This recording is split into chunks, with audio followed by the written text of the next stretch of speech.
Born out of the desire for a smaller, more compact tool, the one-handed reciprocating saw has become super popular with plumbing and mechanical trades. For this head-to-head, we looked at 6 saws. They pretty much all run in the 18 volt range except for one, and that's 21.6 volts. We looked at Bosch, Dewalt, Kobalt, Makita, Milwaukee, and of course Rigid. Makita was also invited to participate, but they opted out. And that's due to the fact that they have a pretty old model in the mix and probably didn't think it was going to do so well. So we're speculating a newer model coming out pretty soon in the future. Our evaluation, it included a comparison of features, ergonomics, performance, and of course pricing. If you're trying to decide on a new cordless one-handed reciprocating saw, then this video and the article on Toolbox Buzz will help you identify which one is the best one. Now remember, if you like to look at all the features, the specs, the model numbers, and get all those nitty-gritty details on the saws, you have to go to the Toolbox Buzz article. The article has way more information in it. All right, features. So comparing tools from multiple brands, it's never easy and the devil can live in the details at times. So the comparison is certainly warranted. With the exception of Kobalt, all of the 5 saws that we looked at are built on an 18 volt platform. The Kobalt is a 21.6 volt tool, which they call 24 volt max marketing. All 6 are similar one-handed compact reciprocating saws with very similar characteristics. This group of tools has quite a few features that match across the board, including they all have brushless motors, LED work lights, they have lock-off switch, tool-free blade changing, variable speed triggers. So the subtleties and the differences between the tools with regard to the features, it isn't great. The biggest differences that may play a big role in determining which tool is best for you, and it may come down to stroke, length of stroke, and blade speed. So blade stroke, blade speed. There's a wide range in stroke length from 1/2 inch up to 1 inch. Also, blade no-load speeds range from 2,800 to 3,100 strokes per minute. So you have to ask yourself, what does that really mean for users? Who cares, right? Well, theoretically speaking, if you were to multiply the blade speed times the stroke, it would produce total stroke length, which is cutting length, cutting length per minute. So that should include an idea of the material that you can be cut in a given period of time. So assuming that all things are equal, like blade, the actual blade being used and stuff like that, based on the theoretical calculation, the cut length per minute, the Kobalt will lead the way, right? At 3,000 inches a minute down to the Makita at 1,550 inches a minute. If speed and cutting materials is an important factor in your selection, this is something to keep in mind. Now, it's very important to remember that this is just a theoretical calculation. It doesn't really take into account the motor, the electronics, ability to provide sufficient power and stuff like that to the cut. So let's talk about standout features. The Makita unit has 2 features that stand out from the rest of the saws in this comparison.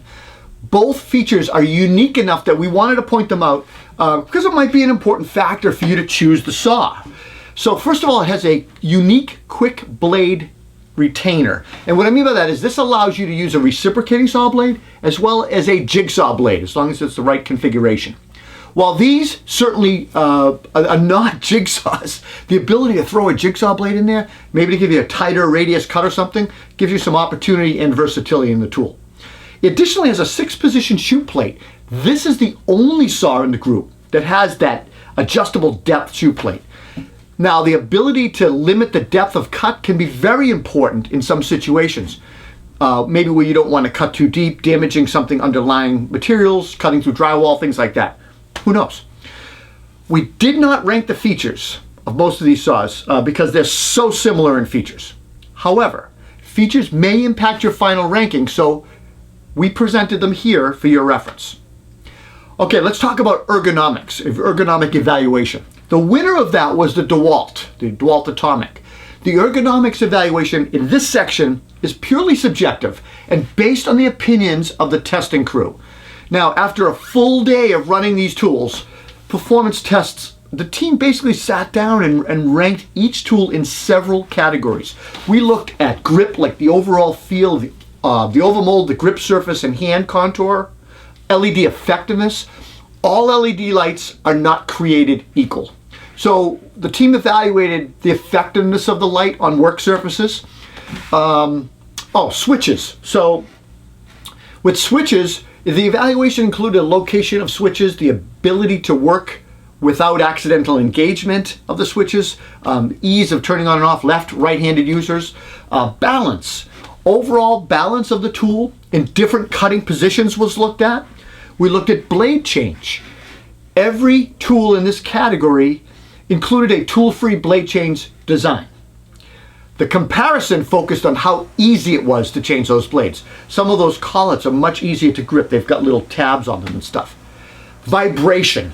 For this category, each evaluator ranked the tool based on their perceived vibration while performing each of the performance tests, and the average ranking was used for final vibration ranking. We looked at everybody's opinions and averaged them. And then weight. We ranked the tools from lightest to heaviest. We weigh all of our tools, and being a one-handed tool weight is weight is an important consideration to prevent fatigue, especially overhead cutting or one-handed cutting. And lastly, size. In order to compare the overall size or compactness of the saws, the length, width, and height of each tool was multiplied to develop an average tool volume for comparison. The tools were ranked from smallest to largest. Smaller, more compact tools are easy to operate in tight spaces and therefore preferable with respect to ergonomics. Now, Dewalt clearly beat out the competition, scoring first place in every single category in the blade changing ranking, as well as ergonomics. Second place was Milwaukee, and finishing just ahead of the others was Bosch in third place.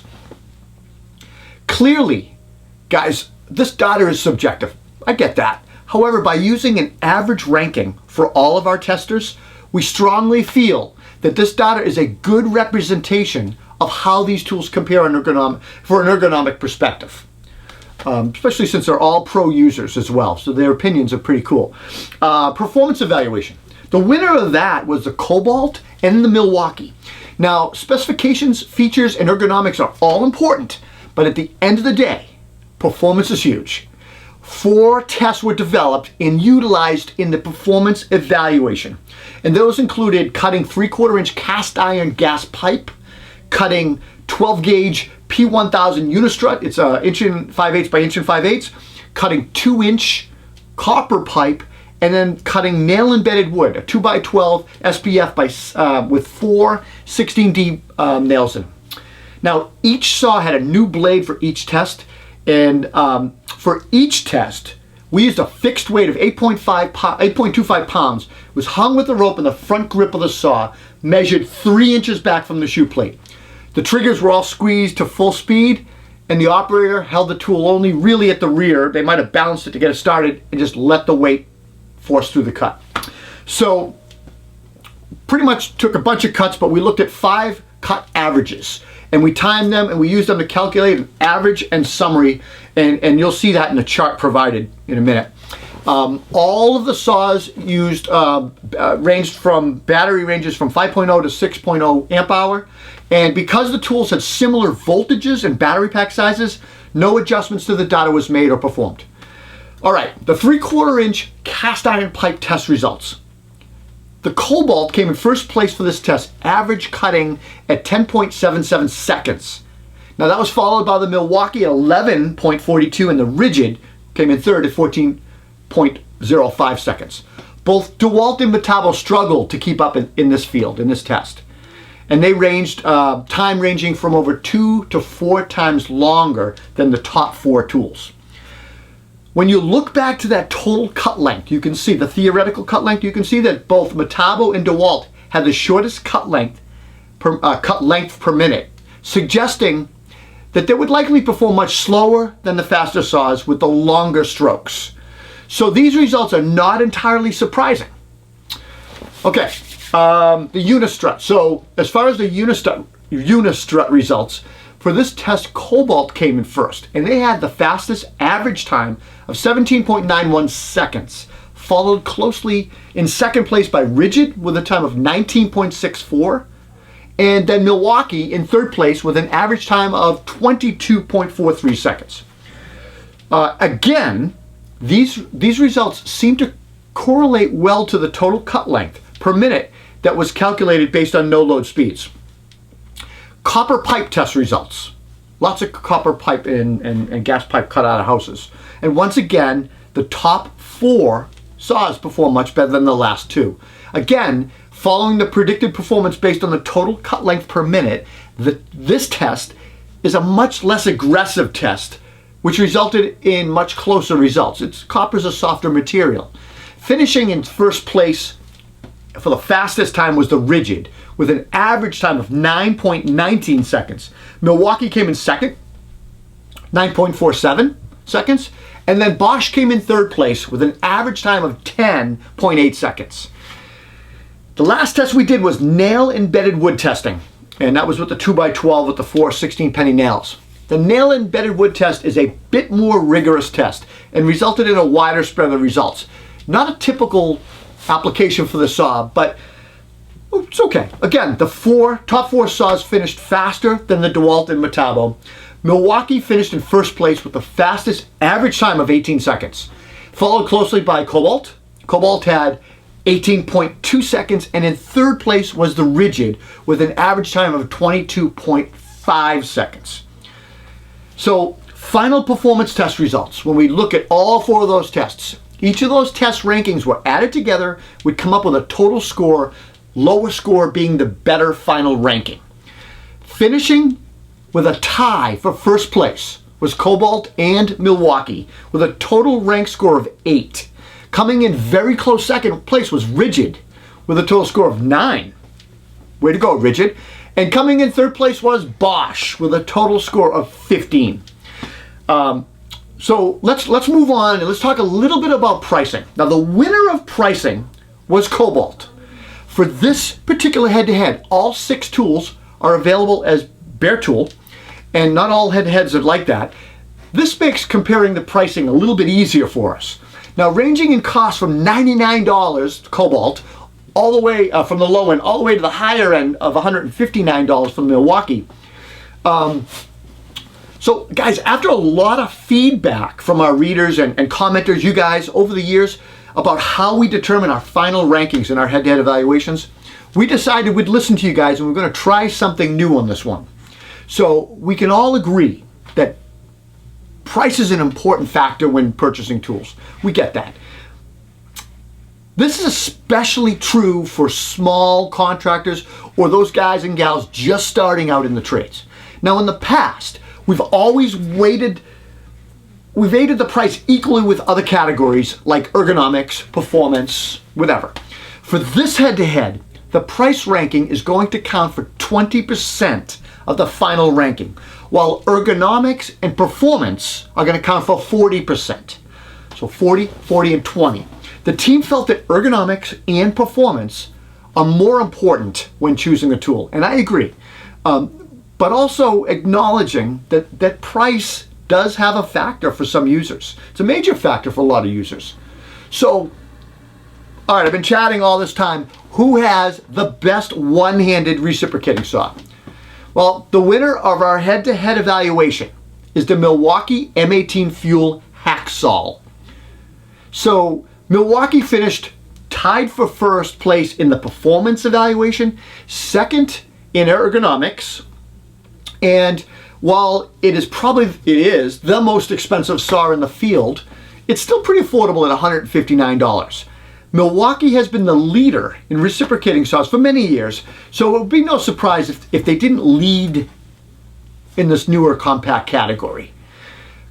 Coming in at a very close second place, and a bit of a surprise to the Toolbox Buzz crew, was the Kobalt saw. Now, the Kobalt saw tied for first place in performance evaluation and finished in first place for pricing at just $99, cheapest tool there. This one-handed reciprocating saw has an impressive 1-inch stroke length matched with 3,000 strokes per minute, resulting in really fast cut times. And we saw it in the field. So lastly, finishing in third place was the Dewalt Atomic saw. Dewalt Atomic. This saw blew away the competition in ergonomics evaluation, and it's significantly more compact than the rest of the tools. It's really nice size. I think the only other saw is Metabo that's close. Now, while it didn't do as well in the performance category, it is a solid choice for someone looking for a really compact saw. So here's our final thoughts.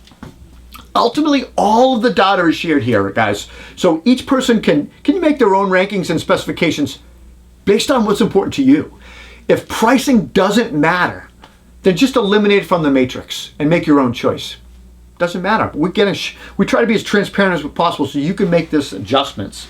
Our team will continue to adjust, and as we get more experience with this head-to-head evaluations. But these saws offer an extremely versatile, compact, and cutting solution for many trades. The performance is quite impressive, and the fact that it's a small, compact tool is something I think that everybody should consider in their arsenal of tools. It's a problem solver. Obviously, if you guys are already invested in a battery platform, then more than likely you're going to stick with that brand and that platform. I get that. That makes sense. But now at least you have all the data to help you understand the capabilities of these tools and how they perform and compare to the competition. So guys, if you enjoyed this video, please consider subscribing, leave a comment, give us a thumbs up. I'm Rob Robillard, and we'll see you next time here at Toolbox Buzz.